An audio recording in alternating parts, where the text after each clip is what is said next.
Professor Davinderpal Singh Bhullar ਦੀ ਜਿਹੜਾ sentence review board Delhi ਦੇ ਵੱਲੋਂ ਜਿਹੜੀ ਪੈਰੋਲ ਹੈ ਫਿਰ ਤੋਂ ਰੱਦ ਕਰ ਦਿੱਤੀ ਗਈ ਹੈ। ਤਾਂ ਇਸ ਨੂੰ ਲੈ ਕੇ ਜਿੱਥੇ ਤਮਾਮ ਸਾਰੇ ਸਵਾਲੀਏ ਚਿੰਨ੍ਹ ਵੱਖ-ਵੱਖ ਸਿੱਖ ਆਗੂਆਂ ਦੇ ਵੱਲੋਂ ਚੁੱਕੇ ਜਾ ਰਹੇ ਨੇ ਔਰ ਇਸੇ ਵਿਸ਼ੇ ਦੇ ਉੱਪਰ ਗੱਲਬਾਤ ਕਰਾਂਗੇ ਔਰ ਕਾਨੂੰਨੀ ਤੌਰ ਤੇ ਇਸ ਮਸਲੇ ਨੂੰ ਕਿਵੇਂ ਸਮਝਦੇ ਨੇ। ਲੰਬੇ ਸਮੇਂ ਦਾ ਤਜਰਬਾ ਵੀ ਇਹਨਾਂ ਤਮਾਮ ਸਾਰੇ ਬੰਦੀ ਸਿੰਘਾਂ ਦੇ ਸੰਬੰਧ ਵਿੱਚ ਸੀਨੀਅਰ ਵਕੀਲ ਅਮਰ ਸਿੰਘ ਚਾਹਲ ਹੋਣਾ ਦਾ ਰਿਹਾ। ਤਾਂ ਗੱਲਬਾਤ ਕਰਦੇ ਹਾਂ। ਚਾਹਲ ਸਾਹਿਬ ਸਾਡੇ ਨਾਲ। ਚਾਹਲ ਸਾਹਿਬ, ਸਭ ਤੋਂ ਪਹਿਲਾਂ ਤਾਂ ਕਿਵੇਂ ਦੇਖਦੇ ਹੋ ਜੀ ਜਿਸ ਤਰੀਕੇ ਦੇ ਨਾਲ ਇਸ ਮਾਮਲੇ ਦੇ ਵਿੱਚ ਮੁੜ ਤੋਂ ਜਿਹੜੀ ਪੈਰੋਲ ਹੈ ਉਹ ਸੈਂਟੈਂਸ ਰਿਵਿਊ ਬੋਰਡ ਦਿੱਲੀ ਦੇ ਵੱਲੋਂ ਰੱਦ ਕਰ ਦਿੱਤੀ ਗਈ ਹੈ, ਕੀ ਰਿਐਕਟ ਹੈ ਜੀ ਤੁਹਾਡਾ? ਦੇਖੋ, ਇਹ ਕਈ ਦਫਾ ਉਹਨਾਂ ਨੇ ਰਿਜੈਕਟ ਕੀਤੀ ਹੈ ਤੇ ਉਹਨਾਂ ਦੇ ਜੋ ਕਾਰਨ ਦੱਸਦੇ ਨੇ ਉਹ ਬਿਲਕੁਲ ਹੀ ਜਿਹੜੇ ਠੀਕ ਨਹੀਂ ਹੈਗੇ। ਹੁਣ ਜੇ ਭੁੱਲਰ ਸਾਹਿਬ ਨੂੰ ਕਈ ਦਫਾ ਤੋਂ ਪੈਰੋਲ ਮਿਲੀ ਹੈ ਤਾਂ ਉਹ ਆਪਣੇ ਘਰ ਅੰਮ੍ਰਿਤਸਰ ਰਹਿ ਕੇ ਤੇ ਆਪਣੀ ਜ਼ਿੰਦਗੀ ਬਸਰ ਕਰ ਲੈਂਦੇ ਨੇ। ਉਹਨਾਂ ਦੇ ਖਿਲਾਫ ਕੋਈ ਸ਼ਿਕਾਇਤ ਨਹੀਂ ਹੈਗੀ ਵੀ ਉਹਨਾਂ ਨੇ ਜਦੋਂ ਪੈਰੋਲ ਹੋਈ ਹੈ ਛੋਟੇ ਪੀਰੀਅਡ ਦੀ ਉਹਨਾਂ ਨੇ ਕੋਈ ਗਲਤ ਕੰਮ ਕੀਤਾ ਹੈ, ਚਾਹੇ ਉਹਨਾਂ ਨੂੰ ਜਿਹੜਾ ਹੈ ਉਹਨਾਂ ਤੋਂ ਖਤਰਾ ਹੈ ਕਿਸੇ ਨੂੰ। ਅਤੇ ਨਾਲੇ ਜਿਹੜਾ ਹੈ ਬੰਬ ਬਲਾਸਟ ਹੋਇਆ ਸੀ ਜਿਹਦੇ 'ਚ ਉਹਨਾਂ ਨੂੰ ਸਜ਼ਾ ਹੋਈ, ਉਹਦੀ ਦੁਬਾਰਾ ਗੱਲ ਕਰਦੇ ਹਾਂ, ਉਹ ਦਿੱਲੀ ਹੋਇਆ ਸੀ। ਅਤੇ ਦਿੱਲੀ ਦੇ ਬੰਦਿਆਂ ਨੂੰ ਕਿਸੇ ਨੂੰ ਖਤਰਾ ਜਿਹੜੀ ਹੈਗੀ ਆ ਕਿਸੇ ਨੂੰ ਹੈ ਨਹੀਂ ਗਾ। ਉਹ ਤਾਂ ਅੰਮ੍ਰਿਤਸਰ ਆਪਣੇ ਪਰਿਵਾਰ ਦੇ ਨਾਲ ਉੱਥੇ ਘਰ 'ਚ ਰਹਿ ਰਹੇ ਨੇ। ਨਾਲੇ ਉਹ ਜਿਸਮਾਨੀ ਤੌਰ 'ਤੇ ਅਤੇ ਦਿਮਾਗੀ ਤੌਰ 'ਤੇ ਇੰਨੀ ਲੰਬੀ ਸਜ਼ਾ ਦੀ ਜਿਹੜੀ ਹੈਗੀ ਆ ਭੁਗਤ ਕੇ ਉਹ ਠੀਕ ਨਹੀਂ ਹੈਗੇ। ਕਿੰਨਾ ਚਿਰ ਉਹ ਜਿਹੜਾ ਹੈ ਹਸਪਤਾਲ 'ਚ ਵੀ ਦਾਖਲ ਰਹਿੰਦੇ ਨੇ। ਇਸ ਕਰਕੇ ਉਹਨਾਂ ਤੋਂ ਕੀ ਖਤਰਾ ਹੋ ਸਕਦਾ। ਇੱਕ ਜਿਹੜਾ ਹੈ ਇਹਨਾਂ ਨੇ ਕਾਨੂੰਨ ਬਣਾਇਆ ਹੈ ਵੀ ਜਿਹੜਾ ਇੰਨੇ ਸਾਲ ਤੱਕ 12, 14, 15 ਤੱਕ ਜਿਹੜਾ ਆਪਣੀ ਸਜ਼ਾ ਕੱਟ ਲੈਂਦਾ ਹੈ ਉਹਨੂੰ ਛੱਡ ਦਿੱਤਾ ਜਾਏਗਾ। ਅਤੇ ਜੇ ਉਹ ਛੱਡਣਾ ਹੀ ਨਹੀਂ ਤਾਂ ਫਿਰ ਉਹ ਕਾਨੂੰਨ ਬਣਾਉਣ ਦੀ ਕੀ ਲੋੜ ਹੈ। ਹਾਂਜੀ, ਹੁਣ ਭੁੱਲਰ ਸਾਹਿਬ ਨਾਲ ਇਹ ਕਿੱਡੀ ਵੱਡੀ ਬੇਇਨਸਾਫੀ ਹੋਈ ਹੈ ਵੀ ਉਹਨਾਂ ਦੇ ਆਪਣੇ ਹੀ ਬਿਆਨ 'ਤੇ ਜਿਹਦੇ 'ਤੇ ਉਹਦੇ ਦਸਤਖਤ ਨਹੀਂ ਹੈਗੇ, ਇੱਕ SP ਦੇ ਰੈਂਕ ਦੇ ਲਿਖ ਕੇ ਉਹਦੇ 'ਤੇ ਉਹਨਾਂ ਨੂੰ ਕੈਦ ਕਰਵਾ ਦਿੱਤੀ ਹੈ, ਜਿਹੜੀ ਕਿ ਕਾਨੂੰਨੀ ਤੌਰ 'ਤੇ ਜਿਹੜੀ ਨਹੀਂ ਗੱਲ ਬਣਦੀ। ਕਾਨੂੰਨੀ ਤੌਰ 'ਤੇ ਨਾ ਬਣਦੇ ਜਾਂ ਬਾਵਜੂਦ ਵੀ ਥੱਲਿਓਂ ਦੀ ਕੈਦ ਜਿਹੜੀ ਹੋਈ ਫਿਰ ਉੱਤੋਂ ਤੱਕ ਵੀ ਸੁਪਰੀਮ ਕੋਰਟ ਤੱਕ ਵੀ ਜਿਹੜੀ ਹੈ ਬਹਾਲ ਕਰ ਦਿੱਤੀ ਗਈ। ਇਹ ਗੱਲ ਜਿਹੜੀ ਹੈਗੀ ਆ ਇਹ ਕਾਨੂੰਨੀ ਤੌਰ 'ਤੇ ਤਾਂ ਜੱਜਮੈਂਟ ਜਿਹੜੇ ਨੇ ਗਲਤ ਨੇ, ਲੇਕਿਨ ਹੁਣ ਇਸ ਮੁਲਕ ਦਾ ਜਿਹੜਾ ਹੈ ਰਵੱਈਆ ਇਹ ਹੈ ਵੀ ਖਾਸ ਕਰਕੇ ਜਿਹੜੀ ਹੈ ਮਾਈਨੋਰਿਟੀਜ਼ ਨੇ ਅਤੇ ਖਾਸ ਕਰਕੇ ਸਿੱਖ ਨੇ ਪੰਜਾਬ ਦੇ, ਉਹਨਾਂ ਦੇ ਖਿਲਾਫ ਗੈਰ ਕਾਨੂੰਨੀ ਕੰਮ ਕਰਨਾ ਹੀ ਕਰਨਾ ਹੈ। ਭੁੱਲਰ ਸਾਹਿਬ ਨਾਲ ਕਿੰਨੀ ਵੱਡੀ ਗੈਰ ਕਾਨੂੰਨੀ ਇੱਕ ਹੋਰ ਹੋਈ, ਇੱਕ ਤਾਂ ਗਲਤ ਕੈਦ ਹੋ ਗਈ। ਜਦੋਂ ਦਿੱਲੀ ਕੇਸ ਚੱਲਦਾ ਸੀ ਨਾ ਬੰਬ ਬਲਾਸਟ ਆ ਜੀ, ਇਹਦੇ 'ਤੇ ਇੱਥੇ ਸੈਣੀ ਨੂੰ ਬਲਾਸਟ ਕਰਨ ਦਾ ਜਿਹੜਾ 17 ਸੈਕਟਰ 'ਚ ਇੱਕ ਕਾਰ ਉਡਾਈ ਗਈ ਸੀ, ਜਿਹਦੇ 'ਚ ਇੱਕ ਥਾਣੇਦਾਰ ਮਰ ਗਿਆ ਸੀ, ਇੱਕ ਸਿਪਾਹੀ ਸ਼ਾਇਦ ਮਰ ਗਿਆ ਸੀ, ਫਿਰ ਕੁਛ ਨੂੰ ਚੋਟਾਂ ਲੱਗੀਆਂ ਸੀ, ਸੈਣੀ ਬਚ ਗਿਆ ਸੀ। ਉਹਦੇ 'ਚ ਵੀ ਇਹਨੂੰ ਜਿਹੜਾ ਸੀ ਇਨਵੋਲਵ ਕਰ ਲਿਆ, ਉਹਦੇ 'ਚ ਇਹਦਾ ਨਾਮ ਪਾ ਦਿੱਤਾ ਵੀ ਇਹ ਵੀ ਬਲਾਸਟ ਦੇ ਵਿੱਚ ਸ਼ਾਮਲ ਸੀ। ਉਹ ਜਦੋਂ ਕੇਸ 'ਤੇ ਇਹਨਾਂ ਨੇ ਦਾਖਲ ਕਰ ਦਿੱਤਾ, ਚਲਾਨ ਪੇਸ਼ ਕਰ ਦਿੱਤਾ ਪੁਲਿਸ ਨੇ, ਉਹ ਪੇਸ਼ ਨਾ ਕਰਨ, ਪੇਸ਼ ਇਸ ਕਰਕੇ ਨਾ ਕਰਨ ਜੀ ਦਿੱਲੀ ਕੇਸ ਚੱਲਦਾ ਹੈ। ਦਿੱਲੀ ਕੇਸ ਕਰ ਚੱਲਦਾ ਤਾਂ ਉੱਥੋਂ ਲਿਆਉਣਾ ਬੜਾ ਮੁਸ਼ਕਿਲ ਹੈ ਜੀ, ਸਿਕਿਉਰਿਟੀ ਦਾ ਬੜਾ ਰਿਸਕ ਹੈ। ਅਸੀਂ 3 ਸਾਲ 3.5 ਸਾਲ ਰੌਲਾ ਪਾਉਂਦੇ ਰਹੇ ਵੀ ਜਦੋਂ ਉਹ ਅਵੇਲੇਬਲ ਹੈ ਅਤੇ ਤੁਸੀਂ ਉਹਨੂੰ ਲਿਆਣ ਕੇ ਇਹਦਾ ਵੀ ਟਰਾਈ ਕਰੋ। ਉਹ ਨਹੀਂ ਮੰਨੇ ਜੀ। ਅਦਾਲਤ ਜਿਹੜੀ ਹੈ ਤਰੀਕ 'ਤੇ ਤਰੀਕ ਦੇਈ ਗਈ। ਉੱਥੋਂ ਕੇਸ ਫੈਸਲਾ ਹੋ ਗਿਆ, ਫਿਰ ਇੱਥੇ ਲਿਆਂਦਾ, ਫਿਰ ਲਿਆਉਂਦੇ ਰਹੇ ਨੇ। ਉਦੋਂ ਸਿਕਿਉਰਿਟੀ ਕਿੱਧਰ ਗਈ? ਉਹਦਾ ਮਤਲਬ ਇਹ ਵੀ ਉੱਥੋਂ ਜੇ ਬਰੀ ਵੀ ਹੋ ਜਾਂਦਾ ਤਾਂ ਇੱਥੇ 3 ਸਾਲ ਦਾ ਜਿਹੜਾ ਕੇਸ ਸੀ ਇੱਕ ਤਾਂ ਪੈਂਡਿੰਗ ਰਿਹਾ, 3 ਸਾਲ ਹੋਰ ਨਿਕਲ ਜਾਂਦੇ, 6 ਸਾਲ ਉਹਦੇ ਫਿਰ ਅੰਦਰ ਨਿਕਲ ਜਾਂਦੇ। ਹਾਂਜੀ, ਉਹ ਕੇਸ ਕਾਨੂੰਨ ਦੇ ਵਿੱਚ ਰਹੀਏ। ਉਹ ਅਲਟੀਮੇਟਲੀ ਅਸੀਂ ਜਦੋਂ ਕਹਿਣਾ ਉੱਥੇ ਜਿਹੜਾ ਸੁਪਰਡੈਂਟ ਜੇਲ੍ਹ ਸੀ ਨਾ, ਉਹਨੇ ਇੱਕ ਟੈਲੀਗ੍ਰਾਮ ਭੇਜ ਦੇਣੀ ਜਿਹੜੀ ਸਿਕਿਉਰਿਟੀ ਅਵੇਲੇਬਲ ਨਹੀਂ ਜੀ, ਚਾਹੇ ਇਹਦੀ ਜਾਨ ਨੂੰ ਖਤਰਾ ਹੈ ਜੀ, ਚਾਹੇ ਇਹਦਾ ਭੱਜਣ ਦਾ ਜਿਹੜਾ ਪੋਸੀਬਿਲਿਟੀ ਹੈ। ਮਤਲਬ ਬੇਬੁਨਿਆਦੀ ਜਿਹੜੇ ਨੇ ਸਟੈਂਡ ਲੈ ਕੇ ਤੇ ਬੰਦੇ ਨੂੰ 3 ਸਾਲ ਨਹੀਂ ਪੇਸ਼ ਕੀਤਾ। ਕੋਈ ਜੱਜ ਵੀ ਨਹੀਂ ਸੀ ਇਸ ਗੱਲ 'ਤੇ ਬਣਦਾ। ਅਸੀਂ ਇਹ ਰੌਲਾ ਪਾਉਣਾ ਵੀ ਤੁਸੀਂ ਸੁਪਰਡੈਂਟ ਨੂੰ ਨੋਟਿਸ ਜਾਰੀ ਕਰੋ ਵੀ ਤੂੰ ਕੰਟੈਂਪਟ ਕਰ ਰਿਹਾ, ਕਾਰਨ ਦੱਸ ਤੂੰ ਜਿਹੜੀ ਹੈਗੀ, ਲੇਕਿਨ ਨਹੀਂ ਪਹੁੰਚਾਏ। ਅਲਟੀਮੇਟਲੀ ਉਸ ਕੇਸ ਦੇ ਵਿੱਚ ਬਰੀ ਹੋ ਗਿਆ। ਹਾਂਜੀ, ਅਤੇ ਜੇ ਉਹ ਬਰੀ ਹੋ ਗਿਆ ਤਾਂ 6 ਸਾਲ ਕਿਹੜੇ ਖਾਤੇ 'ਚ ਪਾਈਏ? ਸੋ ਇਸ ਕਰਕੇ ਕਾਨੂੰਨ ਤੇ ਜਿਹੜਾ ਨਾ ਜਿੱਧਰ ਨੂੰ ਮਰਜ਼ੀ ਇਹ ਤੋਰ ਲੈਂਦੇ ਨੇ। ਭੁੱਲਰ ਸਾਹਿਬ ਨੂੰ ਅੰਦਰ ਰੱਖਣ ਦਾ ਕੋਈ ਕਾਨੂੰਨੀ ਗੱਲ ਨਹੀਂ ਬਣਦੀ ਇਹਨਾਂ ਦੀ। ਇਹ ਬਿਲਕੁਲ ਸਰਾਸਰ ਗੈਰ ਕਾਨੂੰਨੀ। ਚਾਲ ਸਾਹਿਬ ਇੱਕ ਹੋਰ ਗੱਲ ਦੱਸਿਓ ਕਿ ਜਿਹੜਾ ਗਰਾਊਂਡ ਤਿਆਰ ਕੀਤਾ ਜਾਂਦਾ ਕਿ ਕੁਝ ਲੋਕਾਂ ਨੂੰ ਖਤਰਾ ਇਹਨਾਂ ਬੰਦੀ ਸਿੰਘਾਂ ਤੋਂ ਜਾਂ ਭੁੱਲਰ ਸਾਹਿਬ ਦੀ ਗੱਲ ਕੀਤੀ ਜਾਂਦੀ ਹੈ, ਕੀ ਲੱਗਦਾ ਕਿ ਜਿਹੜਾ ਇਹ ਗਰਾਊਂਡ ਤਿਆਰ ਕੀਤਾ ਜਾਂਦਾ ਕਿਵੇਂ ਬੁਣਿਆ ਜਾਂਦਾ ਸਾਰਾ ਕੁਝ? ਇਹਨਾਂ ਦਾ ਪ੍ਰੋਸੀਜਰ ਇਸ ਤਰ੍ਹਾਂ ਦਾ ਜੀ, ਇਹ ਜਿੱਥੇ ਬੰਦਾ ਰਹਿ ਰਿਹਾ ਨੇ, ਚਾਹੇ ਜਿੱਥੇ ਉੱਥੇ ਪਿਛੋਕੜ ਹੈ, ਉੱਥੋਂ ਰਿਪੋਰਟਾਂ ਮੰਗਵਾਉਂਦੇ ਨੇ। SSP ਜਿਹੜਾ ਡਿਸਟ੍ਰਿਕਟ ਦਾ ਹੈ ਉਹਦੇ ਰਾਹੀਂ ਰਿਪੋਰਟਾਂ ਆਉਂਦੀਆਂ ਨੇ। SSP ਜਿਹੜਾ ਥੱਲੇ ਆਪਣੇ ਫਿਰ ਜਿਹੜਾ ਹੈ DSP ਨੂੰ ਮਾਰ ਕਰਕੇ ਤੇ ਥਾਣੇ ਨੇ ਕੰਸਰਨ ਨੂੰ ਭੇਜ ਦਿੰਦੇ ਨੇ। ਥਾਣੇ ਦੇ ਵਿੱਚੋਂ ਜਿਹੜਾ ਹੈ ਕੋਈ ਹੈੱਡ ਕਨਸਟੇਬਲ ਚਾਹੇ ਕਾਂਸਟੇਬਲ ਜਾ ਕੇ ਉਸ ਪਿੰਡ ਦੇ ਵਿੱਚੋਂ ਚਾਹੇ ਹੋਰ ਕਿਸੇ ਇੱਕ ਦੋ ਲਾਗਲੇ ਪਿੰਡਾਂ 'ਚੋਂ ਉਹਨਾਂ ਦੇ ਕੁਛ ਬੰਦਿਆਂ ਦੇ ਬਿਆਨ ਲਿਖ ਲੈਂਦਾ ਵੀ ਜੀ ਇਹਨੂੰ ਬਾਹਰ ਆਇਆ ਤੇ ਅਮਨ ਨੂੰ ਖਤਰਾ ਹੈ, ਇਹਦੇ ਜਿਹੜਾ ਹੈ ਠੀਕ ਨਹੀਂ ਚੱਲੇਗਾ ਤੇ ਹੋ ਸਕਦਾ ਵੀ ਇਹ ਜਿਹੜਾ ਕਿਸੇ ਹੋਰ ਕ੍ਰਾਈਮ ਨੂੰ ਜਿਹੜਾ ਹੈ ਕਰ ਦੇਵੇ, ਇਸ ਕਰਕੇ ਇਹਨੂੰ ਨਹੀਂ ਛੱਡਣਾ ਚਾਹੀਦਾ। ਉਹ ਲੋਕ ਕਾਂਸਟੇਬਲ ਦੀ ਰਿਪੋਰਟ ਜਿਹੜੀ ਆ, ਚਾਹੇ ਹੈੱਡ ਕਾਂਸਟੇਬਲ ਰਿਪੋਰਟ ਆ, ਥਾਣੇ ਦੇ ਰਾਹੀਂ ਹੁੰਦੀ ਫਿਰ SSP ਕੋਲ ਚਲੇ ਜਾਂਦੀ ਹੈ ਤੇ SSP ਆਪਣੀ ਗਵਰਨਮੈਂਟ ਨੂੰ ਭੇਜ ਦਿੰਦਾ ਜੀ, ਤੇ ਉਹਦੇ ਬੇਸਿਸ ਤੇ ਰਿਜੈਕਟ ਕਰ ਦਿੰਦੇ ਨੇ ਵੀ ਇਹ ਤਾਂ ਬੜਾ ਖਤਰਨਾਕ ਆਦਮੀ ਹੈ। ਹੁਣ ਖਤਰਨਾਕ ਜਿਹੜਾ ਹੈ ਉਹਦੇ ਆਉਣ ਤੋਂ ਪਹਿਲੇ ਹੀ ਉਹਨੂੰ ਕਰ ਲਈਏ ਵੀ ਉਹ ਖਤਰਨਾਕ ਹੈ। ਉਹਦੇ ਜਦੋਂ ਉਹਨੂੰ ਪੈਰੋਲ 'ਤੇ ਦਿੰਦੇ ਨੇ ਉਹਦੇ 'ਤੇ ਸ਼ਰਤਾਂ ਪਾਉਂਦੇ ਨੇ ਵੀ ਤੂੰ ਹਰ ਮਹੀਨੇ ਥਾਣੇ ਜਾਣਾ ਹੈ, ਉੱਥੇ ਹਾਜ਼ਰੀ ਲਵਾ ਕੇ ਆਉਣੀ ਹੈ। ਚਾਹੇ ਥਾਣੇ ਦੇ ਵਿੱਚੋਂ ਵੀ ਹੁੰਦਾ ਹੈ, ਉਹਦਾ ਆਏ ਬੁਗਾਏ ਜਦੋਂ ਹੈ ਕੋਈ ਪੁਲਿਸ ਪੈਟਰੋਲ 'ਤੇ ਜਾਂਦੀ ਹੈ, ਉਹ ਇੱਕ ਰਾਹ ਬਣਾ ਲੈਂਦੀ ਵੀ ਉਸ ਰਾਹ ਥਾਣੀ ਜ਼ਰੂਰ ਜਾਣਾ, ਜਿੱਥੇ ਕੋਈ ਬੰਦਾ ਜਿੱਥੇ ਸ਼ੱਕੀ ਮਾਮਲੇ 'ਚ ਰਹਿੰਦਾ ਹੈ, ਚਾਹੇ ਜਿਹਨੂੰ ਕੈਦ ਹੋਈ ਹੈ, ਕੈਦ ਤੋਂ ਬਾਅਦ ਬਰੀ ਹੋ ਗਿਆ, ਹੁਣ ਵੀ ਇਸੇ ਤਰ੍ਹਾਂ ਕਰ ਰਹੇ ਨੇ। ਤੇ ਉਹ ਰਿਪੋਰਟ ਜਿਹੜਾ ਹੈ ਉਹ ਜੇ ਪਤਾ ਲੱਗ ਜਾਂਦਾ ਵੀ ਇਹ ਗੜਬੜ ਕਰੇਗਾ, ਉਦੋਂ ਰਿਪੋਰਟ ਕਰਕੇ ਉਹਨੂੰ ਫੜ ਲਓ ਦੁਬਾਰਾ, ਉਹਦੀ ਜਿਹੜੀ ਰਿਲੀਜ਼ ਹੈ ਪੈਰੋਲ 'ਤੇ ਛੱਡਿਆ ਉਹਨੂੰ ਵਾਪਸ ਮੰਗਾ ਲਓ। ਤੇ ਪਹਿਲੇ ਹੀ ਇਹ ਸੁਪਨੇ ਨੇ ਆਈ ਗੱਲਾਂ ਕਰ ਲੈਣੀਆਂ ਵੀ ਜੀ ਉਹ ਤਾਂ ਬੜਾ ਖਤਰਨਾਕ ਹੈ, ਉਹ ਇਹ ਕਰ ਦੇਗਾ, ਉਹ ਖਤਰੇ, ਉਹ ਮਤਲਬ ਲੋਕਾਂ ਦੀ ਜਾਨ ਦਾ ਖਤਰਾ ਹੈ। ਇਹ ਗੱਲਾਂ ਸਾਰੀਆਂ ਹੁੰਦੀਆਂ ਨੇ।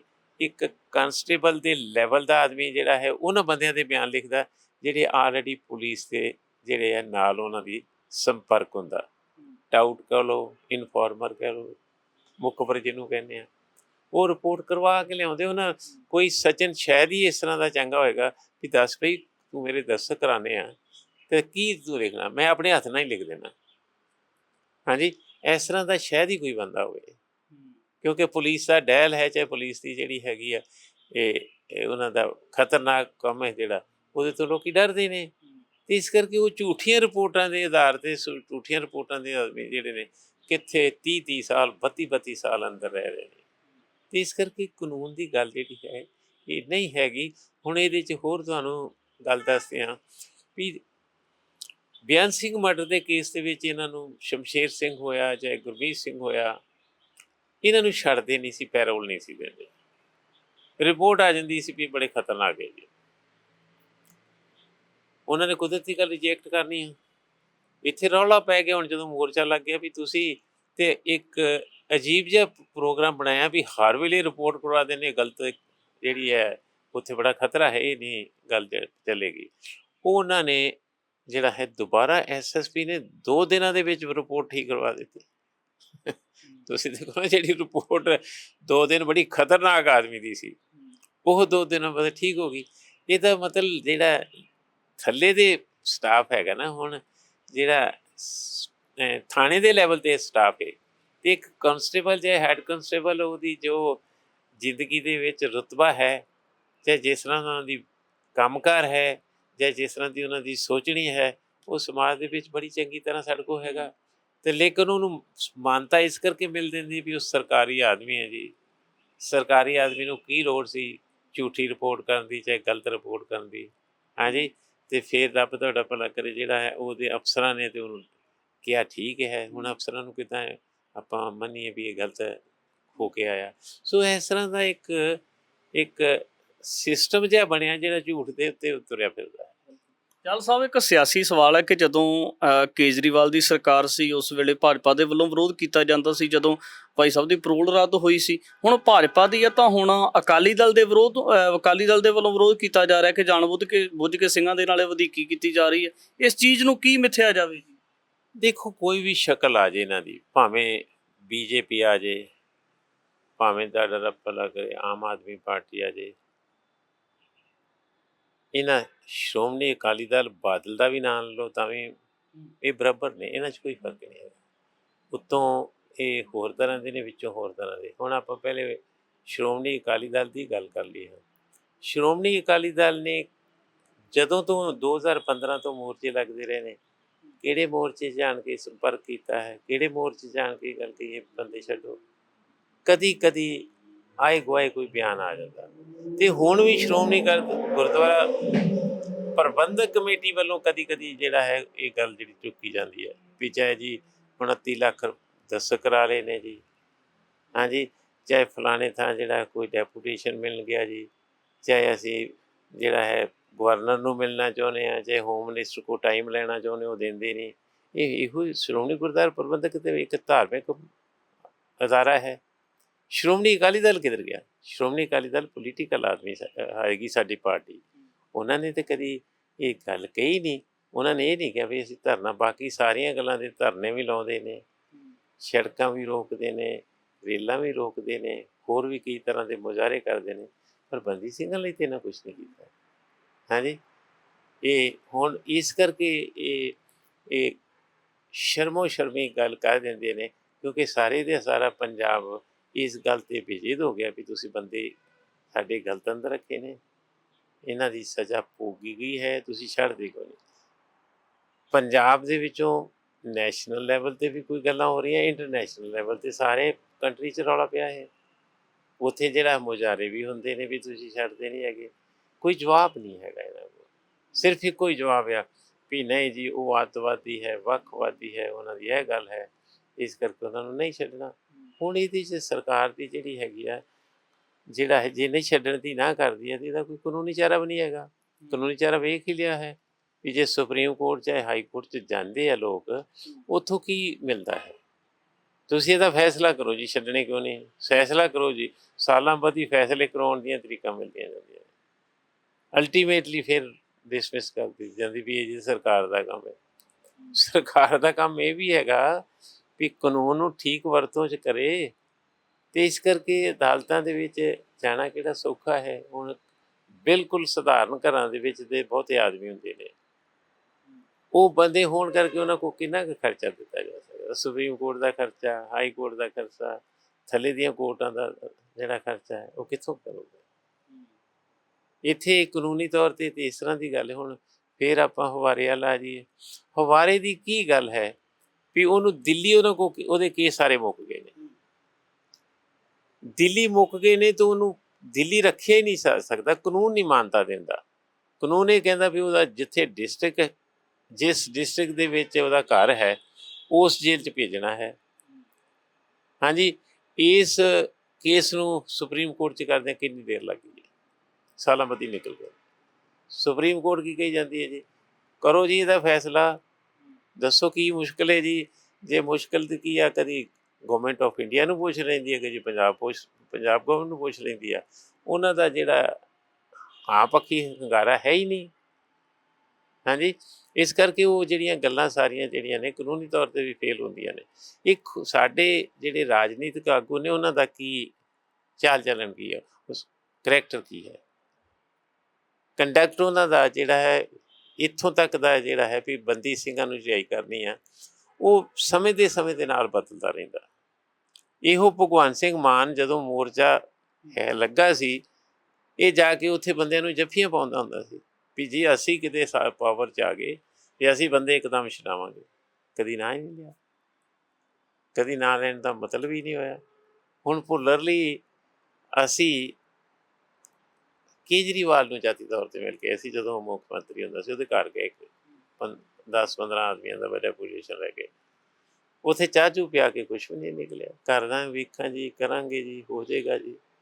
ਸੋ ਕਈ ਸਾਲ ਹੋ ਗਏ ਇਸ ਗੱਲ ਨੂੰ।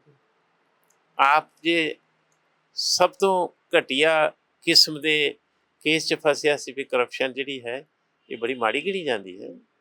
ਨਾਲੇ ਖਾਸ ਕਰਕੇ ਏਡੇ ਵੱਡੇ ਆਦਮੀ ਜਿਹੜੇ ਮੁੱਖ ਮੰਤਰੀ ਹੋਣ, ਫਿਰ ਉਹਨਾਂ ਦੇ ਜਿਹੜਾ ਹੈ ਕੋਈ ਛੋਟੀ ਮੋਟੀ ਕਰਪਸ਼ਨ ਨਹੀਂ, ਕਰੋੜਾਂ ਰੁਪਏ ਦੀ ਕਰਪਸ਼ਨ ਦਾ ਜਿਹੜਾ ਚਾਰਜ ਹੋਵੇ, ਹਾਂਜੀ, ਤਾਂ ਜਦੋਂ ਆਪ ਕੁਝ ਮਹੀਨੇ ਅੰਦਰ ਰਹਿਣਾ ਪਿਆ ਤੇ ਕਿੱਡੀ ਵੱਡੀ ਪਰੇਸ਼ਾਨੀ ਸੀ, ਕਿੰਨਾ ਵੱਡਾ ਰੌਲਾ ਪਾ ਰਹੇ ਸੀ ਵੀ ਸਾਡੇ ਤੇ ਰਾਜਨੀਤਿਕ ਮਾਮਲੇ ਕਰਕੇ ਜੀ ਇਹਨਾਂ ਨੇ ਸਾਨੂੰ ਫਸਾਇਆ ਹੈ ਜੀ, ਸਾਡਾ ਅੰਦਰ ਰੱਖਣਾ ਕੋਈ ਬਣਦਾ ਨਹੀਂ। ਹਾਂਜੀ, ਜਿਹੜੇ ਪੈਸੇ ਵੀ ਆ ਉਹਨਾਂ ਦਾ ਵੀ ਕੋਈ ਝਗੜਾ ਨਹੀਂ, ਪੈਸੇ ਬਥੇਰੇ ਆਈ ਜਾਂਦੇ ਨੇ, ਵਕੀਲਾਂ ਨੂੰ ਦੇਣ ਦੀ ਕੋਈ ਮੁਸ਼ਕਿਲ ਨਹੀਂ ਆਈ। ਹਾਂਜੀ, ਪਰ ਕਾਮਨ ਮਾਇਰ ਜਿਹੜਾ ਉਹ ਇਸ ਬਾਰੇ ਕਿੱਥੇ ਚੱਲ ਜਾਏਗਾ, ਉਹ ਕਿੱਦਾਂ ਸਫਲ ਹੋ ਜਾਏਗਾ। ਹਾਂਜੀ, ਉਹਦੀ ਤੇ ਰੋਟੀ ਪਾਣੀ ਚੱਲਣਾ ਜਿਹੜਾ ਹੈ ਮੁਸ਼ਕਿਲ ਹੈ।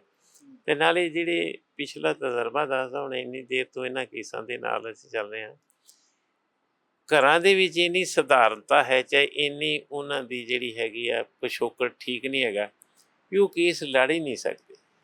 ਪੈਸੇ ਉਹਨਾਂ ਕੋਲ ਨਹੀਂ ਹੈਗੇ ਜੀ, ਪੈਸੇ ਉਹਨਾਂ ਕੋਲ ਨਹੀਂ ਹੈਗੇ, ਵਕੀਲ ਠੀਕ ਨਹੀਂ ਕਰ ਸਕਦੇ ਜੀ, ਵਕੀਲ ਠੀਕ ਨਹੀਂ ਕਰ ਸਕਦੇ ਜੇ ਬਾਹਰ ਜਾਂਦੇ, ਕਦੀ ਦਿੱਲੀ, ਕਦੀ ਚੰਡੀਗੜ੍ਹ, ਕਦੀ ਹੋਰ ਥਾਂ, ਉੱਥੇ ਖਰਚਣ ਲਈ ਪੈਸੇ ਨਹੀਂ ਹੈਗੇ, ਫਿਰ ਰਹਿਣ ਲਈ ਜਗ੍ਹਾ ਨਹੀਂ ਬਣਦੀ। ਮਤਲਬ ਇਹ ਤਾਂ ਐਡੀ ਵੱਡੀ ਉਹਨਾਂ ਪਰਿਵਾਰਾਂ ਦੇ ਜਿਹੜਾ ਹੈ ਸਿਫਤ ਨਹੀਂ ਕੀਤੀ ਜਾ ਸਕਦੀ ਵੀ ਉਹ ਇੰਨੇ ਮੁਸ਼ਕਿਲ ਝੱਲਦੇ ਹੋਏ ਵੀ ਫਿਰ ਜ਼ਿੰਦਗੀ ਨੂੰ ਅੱਗੇ ਤੁਰੇ ਫਿਰਦੇ, ਫਿਰ ਇਨਸਾਫ ਲਈ ਰੌਲਾ ਪਾ ਰਹੇ ਨੇ, ਫਿਰ ਸੰਸਾਫ ਦੀਆਂ ਗੱਲਾਂ ਕਰਦੇ ਨੇ। ਸੋ ਕਾਨੂੰਨੀ ਤੌਰ 'ਤੇ ਖਾਸ ਜਿਸ ਤਰ੍ਹਾਂ ਦਾ ਮਾਮਲਾ ਹੈ, ਹੁਣ ਜਦੋਂ ਦਾ ਇਹ ਬੰਦੀ ਸਿੰਘਾਂ ਦੀ ਰਿਹਾਈ ਦੀ ਗੱਲ ਆਉਂਦੀ ਹੈ, ਵਿੱਚ ਹੀ ਭੁੱਲਰ ਸਾਹਿਬ ਆ ਜਾਂਦੇ ਨੇ। ਕਈ ਦਫਾ ਜਦੋਂ ਗੁਰਪੁਰਬ ਹੁੰਦੇ ਨੇ, ਚਾਹੇ ਸ਼ਤਾਬਦੀਆਂ ਮਨਾਉਂਦੇ ਨੇ, ਉੱਥੇ ਕਹਿੰਦੇ ਜੀ ਛੱਡ ਰਹੇ ਹਾਂ ਜੀ, ਉਹ ਸਾਰੇ ਜਿਹੜੇ ਵਾਅਦੇ ਝੂਠੇ ਨਿਕਲੇ ਨੇ। ਹਾਂਜੀ, ਅਤੇ ਫਿਰ ਹੋਰ ਕੀ, ਜਿਹੜਾ ਆਦਮੀ ਇਸ ਤਰ੍ਹਾਂ ਮੁਸ਼ਕਿਲਾਂ 'ਚ ਫਸਿਆ ਉਹ ਕੀ ਕਰ ਸਕਦਾ। ਇਸ ਗੱਲ ਤੋਂ ਵੀ ਨਹੀਂ ਡਰਦੇ ਵੀ ਸਾਡੀ ਬਾਹਰਲੇ ਮੁਲਕਾਂ 'ਚ ਬੇਇੱਜ਼ਤੀ ਹੋ ਰਹੀ ਹੈ ਬੜੀ, ਉਹ ਸਾਡੇ ਖਿਲਾਫ ਉਹ ਘਟੀਆ ਜਿਹੜਾ ਸਫ਼ਰ ਤੈਅ ਕਰਨਾ ਪੈਂਦਾ ਹੈ, ਉਹ ਨਹੀਂ ਲੋਕਾਂ ਨੂੰ ਛੱਡ ਰਹੇ। ਹਾਂਜੀ, ਜਿਹੜਾ ਕਿ ਠੀਕ ਨਹੀਂ, ਕਾਨੂੰਨੀ ਤੌਰ 'ਤੇ ਬਿਲਕੁਲ। ਚਾਲ ਸਾਹਿਬ, ਇੱਕ ਵੱਡਾ ਸਵਾਲ ਹੈ ਕਿ ਕਿਹਾ ਜਾਂਦਾ ਕਿ ਲੋਕਤੰਤਰ ਹੈ, ਡੈਮੋਕ੍ਰੇਸੀ ਆ, ਤਾਂ ਇਸ ਡੈਮੋਕ੍ਰੇਸੀ ਦੇ ਵਿੱਚ ਲੱਗਦਾ ਕਿ ਕੋਈ ਨਾ ਕੋਈ ਕਿਸੇ ਤਰ੍ਹਾਂ ਦੀ ਕੋਈ ਇਹਨਾਂ ਨੂੰ ਜਥੇਬੰਦਕ ਹੋ ਕੇ ਪ੍ਰੈਸ਼ਰਾਈਜ਼ ਕੀਤਾ ਜਾ ਸਕੇ, ਕੋਈ ਨਾ ਕੋਈ ਦਬਾਅ ਬਣ ਕੇ ਜਿਹੜਾ ਬੰਦੀ ਸਿੰਘਾਂ ਦੇ ਹੱਕ ਦੇ ਵਿੱਚ ਕੋਈ ਨਾ ਕੋਈ ਨਾਅਰਾ ਤੇ ਵੱਜ ਸਕੇ। ਦੇਖੋ, ਮੈਂ ਤੁਹਾਨੂੰ ਬੇਨਤੀ ਕਰ ਚੁੱਕਾ ਹਾਂ, ਨਾਅਰਾ ਤੇ ਸਾਡੇ ਪੰਜਾਬ ਦੇ ਵਿੱਚ ਸ਼੍ਰੋਮਣੀ ਅਕਾਲੀ ਦਲ ਹੀ ਲਾਉਣਾ ਸੀ ਨਾ। ਹਾਂਜੀ, ਉਹਨਾਂ ਲਈ ਕੰਮ ਕੀਤਾ ਹੈ, ਅਤੇ ਉਹਨਾਂ ਦੇ ਨਹੀਂ ਨਾਅਰਾ ਲਾਉਂਦੇ ਬਾਕੀ ਤਾਂ ਕੋਈ ਚੱਲਦਾ ਨਹੀਂ ਨਾਲ। ਕਾਂਗਰਸ ਹੋਈ, ਚਾਹੇ ਆਮ ਆਦਮੀ ਪਾਰਟੀ ਹੋਏ, ਚਾਹੇ ਭਾਰਤੀ ਜਨਤਾ ਪਾਰਟੀ ਹੋਵੇ, ਕੋਈ ਵੀ ਨਾਲ ਚੱਲਣ ਨੂੰ ਚਾਹੀਦਾ। ਫਿਰ ਇੱਥੇ ਹੋਰ ਕੀ ਕਰਨ, ਏਡੀ ਵੱਡੀ ਦੇਣ ਕਿੱਡੀ ਹੋ ਸਕਦੀ ਵੀ 2 ਸਾਲ ਤੋਂ ਮੋਰਚਾ ਚੱਲ ਰਿਹਾ ਹੈ। ਹਾਂਜੀ, ਉੱਥੇ ਦੇਖੋ ਕਿੰਨੇ ਲੋਕ ਆਉਂਦੇ ਹੋਣਗੇ, ਕਿੰਨੇ ਰਾਤ ਨੂੰ ਰਹਿੰਦੇ ਨੇ, ਸਰਦੀ ਗਰਮੀ ਬਾਰਿਸ਼ ਸਾਰਿਆਂ 'ਚ ਉੱਥੇ ਰਹਿੰਦੇ ਨੇ। ਹਾਂਜੀ, ਅਤੇ ਉਹ ਰਹਿਣ ਦੇ ਨਾਲ ਫਿਰ ਵੀ ਇਹਨਾਂ ਦੇ ਮਨ 'ਤੇ ਕੋਈ ਅਸਰ ਨਹੀਂ ਪੈਂਦਾ। ਅਤੇ ਫਿਰ ਹੁਣ ਉਸ ਤਰ੍ਹਾਂ ਦਾ ਕਿਸ ਤਰ੍ਹਾਂ ਦਾ ਐਜੀਟੇਸ਼ਨ ਕੀਤਾ ਜਾਵੇ।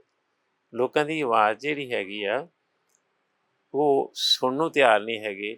ਨਹੀਂ ਤਾਂ ਇਹ ਤਾਂ ਵੈਸੇ ਸਰਕਾਰ ਦਾ ਹੀ ਫਰਜ਼ ਬਣਦਾ ਹੈ ਵੀ ਜਿਹਦੀ ਪੈਰੋਲ ਬਣਦੀ ਹੈ, ਚਾਹੇ ਪ੍ਰੀ ਮੈਚੋਰ ਰਿਲੀਜ਼ ਬਣਦੀ ਹੈ, ਉਹਨੂੰ ਆਪੇ ਹੀ ਛੱਡ ਦੇਣ। ਪਿੱਛੇ ਜੇ ਇੱਕ ਯੂਪੀ ਦੇ ਵਿੱਚ ਝਗੜਾ ਪਿਆ ਸੀ ਵੀ ਕਿੰਨੇ ਬੰਦੇ ਤੁਹਾਡੇ ਕੋਲ ਜਿਹੜੇ ਉਮਰ ਕੈਦੀ ਹੈ ਜੇਲ੍ਹ 'ਚ ਹੈਗੇ ਨੇ, ਅਤੇ ਕਿੰਨੀ ਉਹਨਾਂ ਸਜ਼ਾ ਭੁਗਤ ਚੁੱਕੀ ਹੈ। ਉੱਥੇ ਖਾਸੇ ਲੋਕ ਸਨ ਜਿਨ੍ਹਾਂ ਦੇ ਆਪਣੀ ਜਿੰਨੀ ਉਹਨਾਂ ਨੂੰ ਸਜ਼ਾ ਮਿਲੀ ਸੀ ਉਹ ਭੁਗਤ ਚੁੱਕੇ ਸੀ, ਉਸ ਤੋਂ ਜ਼ਿਆਦਾ ਭੁਗਤੀ ਜਾਂਦੀ ਸੀ। ਅਤੇ ਉੱਥੇ ਸੁਪਰੀਮ ਕੋਰਟ ਨੇ ਯੂਪੀ ਸਰਕਾਰ ਨੂੰ ਪੁੱਛਿਆ ਵੀ ਤੁਸੀਂ ਇਹਨਾਂ ਨੂੰ ਛੱਡਿਆ ਕਿਉਂ ਨਹੀਂ ਜਦੋਂ ਇਹਨਾਂ ਦੀ ਜਿਹੜੀ ਸਜ਼ਾ ਪੂਰੀ ਹੋ ਚੁੱਕੀ ਹੈ। ਕਹਿੰਦੇ ਜੀ ਇਹਨਾਂ 'ਤੇ ਕੋਈ ਦਰਖਾਸਤ ਹੀ ਨਹੀਂ ਦਿੱਤੀ, ਇਸ ਕਰਕੇ ਅਸੀਂ ਕੀ ਛੱਡਦੇ। ਉਹ ਕਹਿੰਦੇ ਫਿਰ ਕਾਨੂੰਨ ਇਹਨਾਂ ਨੂੰ ਜ਼ਿਆਦਾ ਆਉਂਦਾ ਕਿ ਤੁਹਾਨੂੰ ਆਉਂਦਾ, ਜਦੋਂ ਤੁਹਾਡਾ ਕਾਨੂੰਨ ਕਹਿੰਦਾ ਤੁਸੀਂ ਖੁਦ ਕਿਉਂ ਨਹੀਂ ਛੱਡਿਆ। ਫਿਰ ਸੁਪਰੀਮ ਕੋਰਟ ਨੇ ਰਿਪੋਰਟ ਮੰਗੀ ਵੀ ਕਿੰਨਾ ਚਿਰ ਰਹੇ ਨੇ, ਉੱਥੇ ਉਹਨਾਂ ਨੂੰ ਫਾਇਦਾ ਹੋਇਆ। ਠੀਕ ਹੈ ਨਾ ਜੀ। ਹੁਣ ਸਾਡੇ ਜਿਹੜੇ ਡੈਮੋਕ੍ਰੇਸੀ ਤੇ ਜਿਹੜੀ ਹੈਗੀ ਹੈ ਨਾ, ਵੇਖਣ ਨੂੰ ਠੀਕ ਲੱਗਦੀ ਹੈ, ਕੰਮ ਨਹੀਂ ਠੀਕ ਹੋ ਰਿਹਾ। ਖਾਸ ਕਰਕੇ ਸਿੱਖਾਂ ਦੇ ਨਾਲ ਜਾਂ ਬਾਕੀ ਹੋਰ ਮਿਨੋਰਿਟੀ ਜਿਹੜੇ ਨੇ ਉਹਨਾਂ ਦੇ ਨਾਲ ਵਿਤਕਰਾ ਤਕੜੀ ਤਰ੍ਹਾਂ ਚੱਲ ਰਿਹਾ, ਗੈਰ ਕਾਨੂੰਨੀ ਤਕੜੀ ਤਰ੍ਹਾਂ ਹੋ ਰਹੀ ਹੈ। ਉਹਨਾਂ ਦੇ ਜਿਹੜੇ ਹੱਕ ਕੋਈ ਮਹਿਫੂਜ਼ ਨਹੀਂ ਹੈਗੇ, ਨਾ ਉਹਨਾਂ ਨਾਲ ਕੋਈ ਤਿਆਗ ਦਿੰਦਾ ਹੈ, ਨਾ ਕੋਈ ਸਾਡੇ ਲੀਡਰ ਹੈ ਉਹ ਇਸ ਨੂੰ ਅੱਗੇ ਲੱਗਣ ਨੂੰ ਤਿਆਰ ਹੈ। ਇਸ ਕਰਕੇ ਬੜੀ ਦੁਬਿਧਾ ਦੇ ਵਿੱਚ ਇਸ ਵੇਲੇ ਹੁਣ ਜਿਸ ਤਰ੍ਹਾਂ ਹੈ ਹੁਣ ਵੀ ਨਸ਼ਿਆਂ ਦੇ ਵਿਰੁੱਧ ਜਿਹੜਾ ਹੈ ਯੁੱਧ ਚਲਾ ਰਹੇ ਨੇ। ਨਸ਼ੇ ਤਾਂ ਕਿੰਨੇ ਸਾਲਾਂ ਤੋਂ ਚੱਲ ਰਹੇ ਨੇ, ਚੱਲਦੇ ਰਹੇ ਨੇ ਅਤੇ ਚੱਲਦੇ ਰਹਿਣਗੇ। ਕਿੰਨਾ ਕੁ ਫਰਕ ਪੈ ਗਿਆ ਹੈ। ਰੋਜ਼ ਤਾਂ ਫੋਟੋਆਂ ਆ ਰਹੀਆਂ ਵੀ ਫਲਾਣੇ ਥਾਂ ਬੱਚੇ ਮਰ ਗਏ ਨੇ 2, ਉਹਨਾਂ ਦੇ ਬੱਚੇ ਮਾਤਾ ਪਿਤਾ ਕੁਰਲਾ ਰਹੇ ਨੇ। ਇਹ ਜੀ ਇੰਨੀ ਵੱਡੀ ਪੱਧਰ 'ਤੇ ਇਹਨਾਂ ਨੇ ਮੁਹਿੰਮ ਚਲਾਈ ਵੀ ਆ, ਉਹਦੀ ਕਾਮਯਾਬੀ ਕਿਉਂ ਨਹੀਂ ਹੁੰਦੀ ਦੱਸਣ? ਸਾਰਾ ਏਡਾ ਵੱਡਾ ਪੁਲਿਸ ਤੰਤਰ ਇਹਨਾਂ ਕੋਲ ਹੈਗਾ ਤੇ ਫਿਰ ਇਹ ਕਿਉਂ ਫੇਲ ਹੈ? ਉਹਦਾ ਕਾਰਨ ਇਹ ਆ ਵੀ ਇਹ ਖਾਣਾ ਪੂਰਤੀ ਕਰਦੇ ਨੇ ਜੀ। ਕਿਸੇ ਤੋਂ 50 ਗ੍ਰਾਮ ਮਿਲ ਗਈ, ਕਿਸੇ ਤੋਂ 60 ਗ੍ਰਾਮ ਮਿਲ ਗਈ, ਕਿਸੇ ਤੋਂ 100 ਗ੍ਰਾਮ ਮਿਲ ਗਈ। ਹਾਂਜੀ, ਸਾਡੇ ਜਿਹੜੇ ਨੇ ਇਹ ਹੈਰੋਇਨ ਨੇ, ਚਾਹੇ ਸਮਗਲਿੰਗ ਜਿਹੜੀ ਇਹਨਾਂ ਦੀ ਹੈਗੀ ਆ ਨਸ਼ਿਆਂ ਦੀ, ਉਹ ਤਾਂ ਕੁਇੰਟਲਾਂ ਦੇ ਵਿੱਚ ਚਲੀ ਗਈ ਹੈ। ਤੇ ਜੇ ਤੁਸੀਂ 500 1000 2000 ਫੜ ਵੀ ਲੈਂਦੇ ਆ, ਜਿਨ੍ਹਾਂ ਕੋਲ 100, ਕਿਸੇ ਕੋਲ 200 ਗ੍ਰਾਮ, ਕਿਸੇ ਕੋਲ 300 ਗ੍ਰਾਮ, ਉਹਦੇ ਨਾਲ ਕੀ ਫਰਕ ਪਊਗਾ?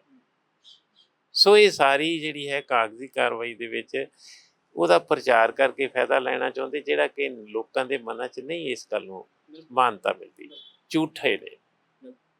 ਤਮਾਮ ਸਾਰੇ ਸਵਾਲਾਂ ਨੂੰ ਲੈ ਕੇ ਗੱਲਬਾਤ ਕਰਨ ਦਾ ਯਤਨ ਕੀਤਾ। ਚਾਹਲ ਸਾਹਿਬ ਹੋਣਾ ਨੇ ਆਪਣੇ ਨਜ਼ਰੀਏ ਤੋਂ ਦੱਸਿਆ ਕਿ ਕਿਸ ਤਰੀਕੇ ਦੇ ਨਾਲ ਜਿਹੜੇ ਪ੍ਰੋਫੈਸਰ ਭੁੱਲਰ ਸਾਹਿਬ ਦੇ ਸਮੇਤ ਹੋਰ ਵੀ ਬੰਦੀ ਸਿੰਘ ਨੇ, ਉਹਨਾਂ ਦੇ ਨਾਲ ਜਾਤੀਆਂ ਹੋ ਰਹੀਆਂ ਨੇ, ਤੇ ਇਸ ਮਸਲੇ ਨੂੰ ਲੈ ਕੇ ਕਿਸ ਤਰੀਕੇ ਦੇ ਨਾਲ ਕਿਹੜੀਆਂ ਧਿਰਾਂ ਦੇ ਵੱਲੋਂ ਸੰਜੀਦਗੀ ਦੇ ਨਾਲ ਆਪਦੀ ਭੂਮਿਕਾ ਅਦਾ ਕਰਨ ਦੀ ਜ਼ਰੂਰਤ ਹੈ। ਤਾਂ ਅੱਗੇ ਵੀ ਤਮਾਮ ਸਾਰੇ ਵਿਸ਼ਿਆਂ ਦੇ ਬਾਬਤ ਗੱਲਬਾਤ ਲੈ ਕੇ ਹਾਜ਼ਰ ਹੁੰਦੇ ਰਹਾਂਗੇ। ਧੰਨਵਾਦ।